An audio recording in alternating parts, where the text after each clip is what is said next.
अस्सलाम वालेकुम गाइस, कैसे हैं आप लोग। उम्मीद है खैर खैरियत से होंगे। फ्रेंड्स, आज मैं बताने वाला हूं जो श्री कॉलोनी से कुछ बसेस पाकिस्तान के बाकी शहरों में जाती हैं। विहाड़ी, शोजाबाद, मुल्तान, भावलपुर, पेशावर और कोयटा की भी यहाँ बसें जाती हैं। एसी और नॉन एसी उनका थोड़ा सा मैं आपको बता देता हूँ। नंबर 1 पे है बाबा पहलवान वड़ैच। ठीक है, ये बसेस विहाड़ी बारास्ता मेलसी है, सदकाबाद, रहीम यार खां, मेलसी मोटरवे से होती हुई। ठीक है, मेलसी विहाड़ी जाती हैं। ये 2 टाइम हैं अलग अलग शहरों के, एक विहाड़ी का है, एक भावल नगर का है। ठीक, और इस वक्त स्टाफ सो रहा है। ठीक है, ये आप देख सकते हैं।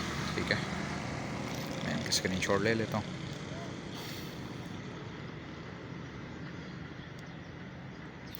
और दूसरे नंबर पर जो बसें जाती हैं वो भी दिखाता हूँ। इसमें विहाड़ी, भावलपुर और इस तरह जलालपुर में भी इनकी बस जाती हैं। 2 या 3 बसें हैं बाबा पहलवान की, और अभी मैं दूसरी